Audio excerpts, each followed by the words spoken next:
Hello मेरे lollipop, कैसे हैं? आई होप कि आप लोग बहुत अच्छे होंगे और आप लोग की स्टडी बहुत अच्छे से हो रहे होंगे।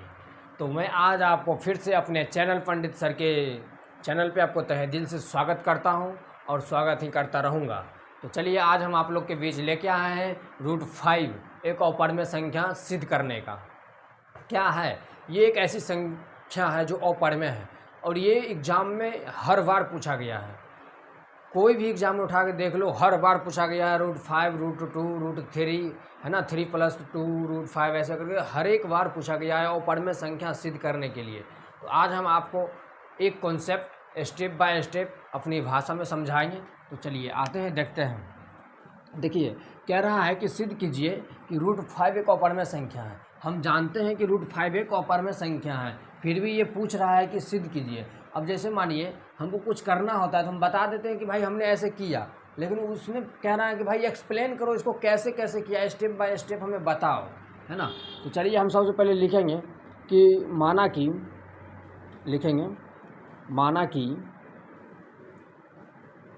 √5 एक परमेय संख्या है। क्या कहेंगे? माना कि √5 एक परमेय संख्या है।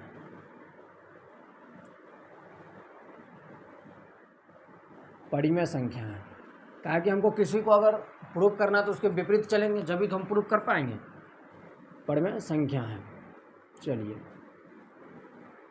अब हम यहाँ से जानते हैं कि जब हम कोई भी संख्या को बोल रहे हैं कि परिमेय संख्या है, तो हम जानते हैं कि परिमेय संख्या को p/q के रूप में लिखते हैं। कोई दिक्कत मेरे भाई? नहीं। अभी यहाँ √5 है, हमको इससे मतलब नहीं है, बस हमें ये जानना जरूरी है कि ये √5 जो है सो ये अभी परिमेय संख्या हमने माना है। और जब हम परिमेय संख्या मानते हैं तो हम ये भी हमको पता है कि जब परिमेय संख्या होती है वो p/q के रूप में लिखे जाते हैं। तो चलिए हम इसको सबसे पहले लिखते हैं √5 = p/q। अब जहाँ पे p/q के रूप में लिखते हैं वहाँ पे हमको बताया जाता है कि q = नोट जीरो। क्या लिखा जाता है? q = नोट जीरो, यानी जो संख्या होगा वो p के नीचे में, यानी हर वाले जो q के स्थान पे वो कभी जीरो आ ही नहीं सकता अगर p/q के रूप में लिखा हो तो। चलिए ठीक है। अब हमें यहाँ से कहा जा रहा है कि अगर q = नोट जीरो नहीं होगा तो क्या 1 हो सकता है? लिखते हैं p तथा q का HCF क्या होगा? 1 होगा। कहा है कि अगर जीरो नहीं है तो 1 ले सकते हैं। कहा है कि जब कोई भी संख्या का अगर 5 का अगर HCF हो सकता है, ऐसा कुछ मानते हैं, मानने रहे, माना कि एक परमेय संख्या और परमेय है √5, और √5 को हम मान के लिख रहे हैं p/q। कहा कि हमको जानते हैं कि परमेय संख्या को हम p/q के रूप में लिखते हैं। चलिए, अब हम यहाँ से लिखेंगे कि दोनों तरफ वर्ग करने पे। क्या लिखेंगे? दोनों तरफ वर्ग करने पे। आप लोगों ने यहाँ से तो जानते हैं कि वर्ग तो करना है, पर क्यों करना है वो आपको नहीं पता, अभी मैं बता रहा हूँ। दोनों तरफ वर्ग करने पर देखिए, जब कोई भी संख्या रूट में रहे, है ना, और उसको रूट से बाहर निकालने के लिए हमें वर्ग करना पड़ता है। तो वर्ग करने के लिए सबसे पहले हम लिखेंगे √5 का स्क्वायर = p/q का स्क्वायर।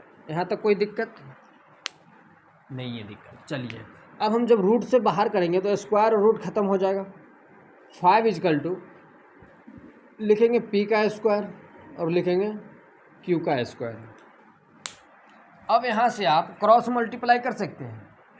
क्रॉस मल्टीप्लाई कर लीजिए या फिर q के स्थान को इधर कर लीजिए और 5 को इधर कर लीजिए।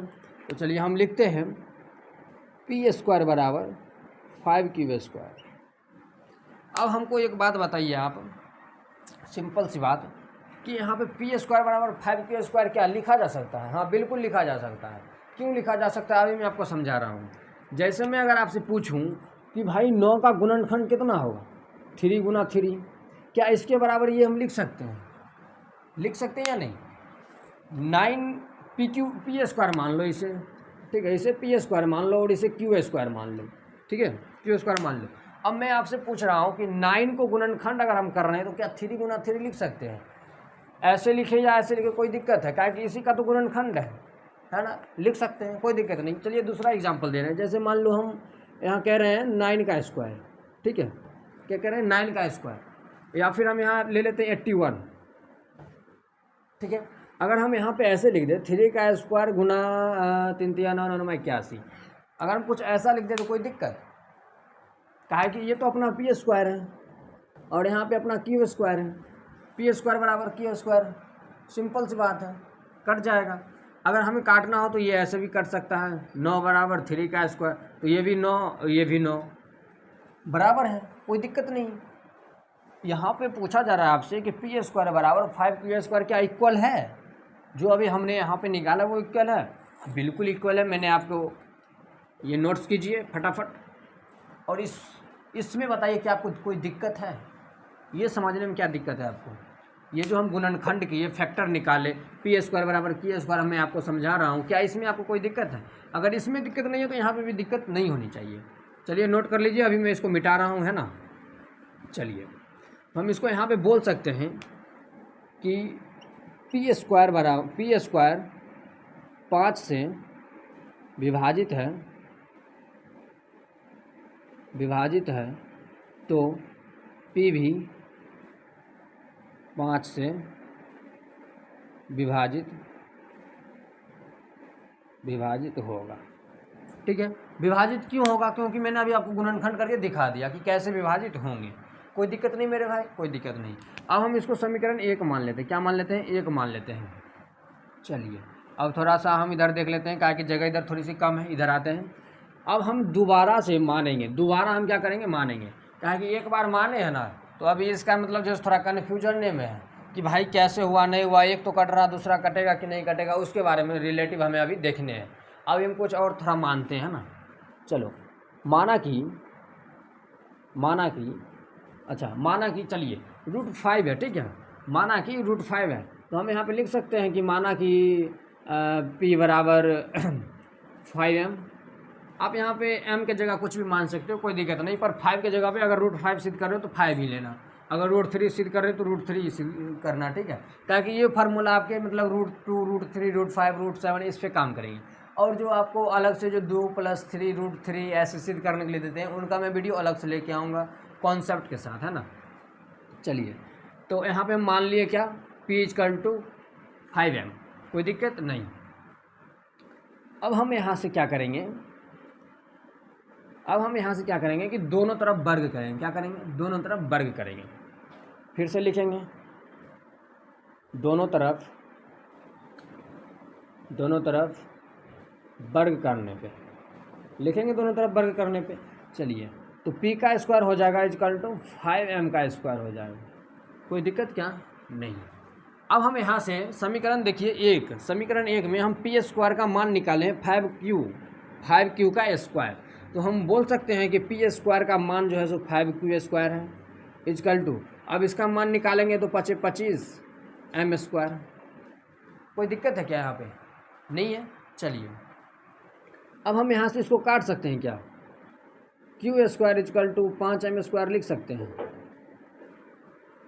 अब ये बताइए, ये फंडा और ये फंडा में क्या कुछ दिक्कत है? अभी तो मैंने आपको समझाया था कि अगर हमें 9 का गुणनखंड निकालना हो तो 3 × 3 लिख सकते हैं कि Q स्क्वायर = 5m स्क्वायर लिख सकते हैं ना। कहा कि यहाँ पे अभी आपको मैंने P स्क्वायर = 5Q स्क्वायर मैंने प्रूफ किया था, कैसे मतलब जैसे इक्वल हो सकते हैं। यहाँ पे भी तो वही बात है कि Q स्क्वायर = 5m का स्क्वायर कर सकते हैं ना। अभी जैसे मान लो मैंने अभी आपको एग्जांपल दिया था कि 81 को हम 3 का स्क्वायर और मल्टीप्लाई 9 कर सकते हैं। अगर हमको इसका तोड़ना हो तो 3 × 9 = 81, 81 = 81, अगर काटना भी हो तो काट दो, तो 9 = अब इसका मान 9 इसके बराबर हो जाएगा। होता है या नहीं होता? तो हमने यहाँ पे क्या किया कि स्क्वायर = 5m लिख दिए। तो चलिए अब हम यहाँ से फिर से लिखते हैं Q स्क्वायर 5 से विभाजित है तो Q भी 5 से विभाजित होगा। क्या होंगे? Q भी 5 से विभाजित होंगे। अतः P तथा Q का HCF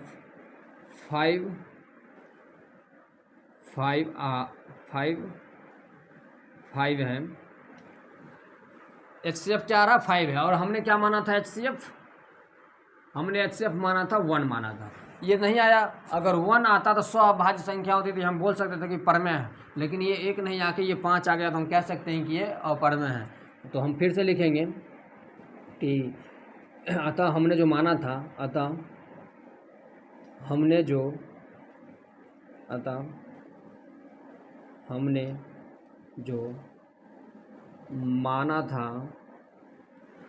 माना था, हम क्या माने थे कि √5 एक परिमेय संख्या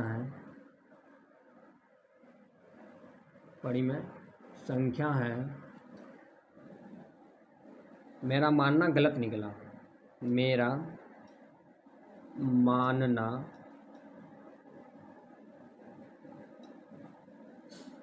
निकला,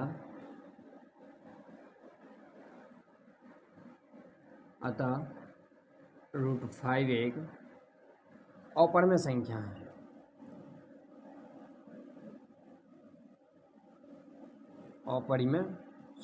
है।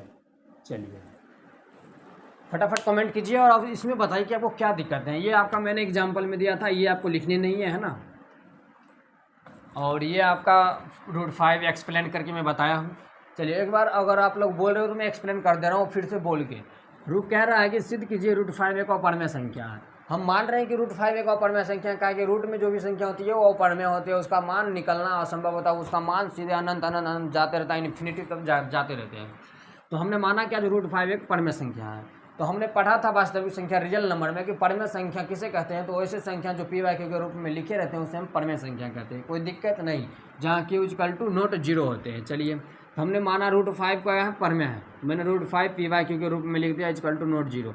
अब यहाँ पे हमने माना था जब q =0 नहीं होगा तो हम 1 मानेंगे, काहे तो हमने बोला था HCF चलो 1 होगा, ठीक है। मैंने माना था कि HCF क्या होगा 1 होगा। अब हमें यहाँ से √5 को हमें बाहर निकालना है, रूट हटाना है, उसके लिए हमें वर्ग करना पड़ता है, तब हम दोनों ओर वर्ग करेंगे। एक बगल वर्ग करने से तो कुछ होगा नहीं। देखते हो कभी कभी तराजू में भी तोला जाता है तो दोनों बगल जो है एक बगल बटखारा रखा जाता है, एक बगल सामग्री रखे जाते हैं, जब भी इक्वल होते हैं। तो इक्वल करने के लिए हमें दोनों तरफ क्या करने पड़ेंगे, बराबर करने पड़ेंगे। तो लो भाई मैंने दोनों तरफ वर्ग कर दिए, √5 का स्क्वायर और p/q का स्क्वायर कर दिया। स्क्वायर से रूट खत्म हो गए, 5 निकल गए, p² आ गए। उसके बाद आपको मतलब जैसे यहाँ से क्रॉस मल्टीप्लाई कर लेने हैं, तो मैंने p² को बाहर ले लिया और 5q², p² का मान कितना आ गया 5q²। और भी आपको मैंने गुणनखंड करके भी बता दिया कि ये इक्वल कैसे होंगे, है ना। आपको ये इक्वल के बारे में कोई नहीं बताता है कि इक्वल कैसे हो रहे हैं, बस आपको बस ऐसे मल्टीप्लाई करके लिख दिया और चलो भाई कट रहा बस, है ना। तो ये जो मेन पॉइंट होती है ना, गुणनखंड करके मैंने आपको बताया कि p² = 5q² कैसे इक्वल हुए हैं। ये सबसे वेरी इंपॉर्टेंट चीज़ है जो आपको सीखने लायक है। तो हम बोल सकते हैं कि p² जब 5 से विभाजित है तो p भी क्या होगा 5 से विभाजित होगा। फिर हम दोबारा मानते हैं कि p = 5m। अब हम यहाँ पे p = 5m क्यों माने हैं, क्योंकि अभी यहाँ पे एक ही पलड़ा जो है सो प्रूफ हुआ है कि भाई p² कट रहा। एक बार में तो हम किसी को प्रूफ नहीं कर सकते हैं, उसकी हम 2-3 गलती देखेंगे तभी उसको कह देंगे कि भाई तुम ख़त्म हो, तुम सही लाइन पे नहीं जा रहे हो। लेकिन अगर एक बार देखें तो नहीं है, दोबारा हम देख लेते हैं थोड़ी सी। उसके बाद हमने माना p = क्या 5m। 5m हम क्यों माने, क्योंकि कह रहा है कि √5 सिद्ध कीजिए। तो हमें 5 और m अल्फ़ाबेट का कोई भी संख्या आप ले सकते हो, कोई दिक्कत नहीं है। अब हम यहाँ से फिर से करेंगे दोनों तरफ वर्ग करने पे, ठीक है। तो दोनों तरफ वर्ग करने पे क्या है कि दोनों तरफ जब वर्ग करेंगे तो स्क्वायर लगेगा, p² = 5m का स्क्वायर। अब बताइए आप कि p² का मान जो है हमने क्या समीकरण 1 में निकाला है, समीकरण 1 में निकाला है। तो हम यहाँ से लिख देते हैं, कि समीकरण 1 में p² का मान रखने पर क्या करेंगे, लिख देते हैं ना, ताकि मैंने अभी लिखा नहीं था उस टाइम, अब लिख दिया हूँ। अब देखो समीकरण 1 में है 5, p² का मान कितना है 5q का स्क्वायर = 5m का स्क्वायर कितना होता है 25m²। यहाँ से कट जाएंगे, q = 5m बचेंगे। फिर हम यहाँ से बोलेंगे कि q² जब 5 से विभाजित होगा तो q भी 5 से विभाजित होगा। अतः p और q का HCF 5 निकला यहाँ पे, और हमने माना था कितना 1। अतः हमारा मानना जो है √5 एक परिमेय संख्या गलत निकला। अतः मेरा मानना गलत निकला, अतः √5 एक परिमेय संख्या है, अपरिमेय संख्या है। तो हम यहाँ से बोल सकते हैं प्रूव्ड। PROVED मेरे भाई, प्रूव्ड। फटाफट नोट कीजिए, कहाँ पे उतारिए, है ना। और आप लोग कमेंट सेक्शन में बताइए आपको कैसा लगे वीडियो। फिर नेक्स्ट वीडियो आप लोग के साथ हम जुड़ेंगे लेके।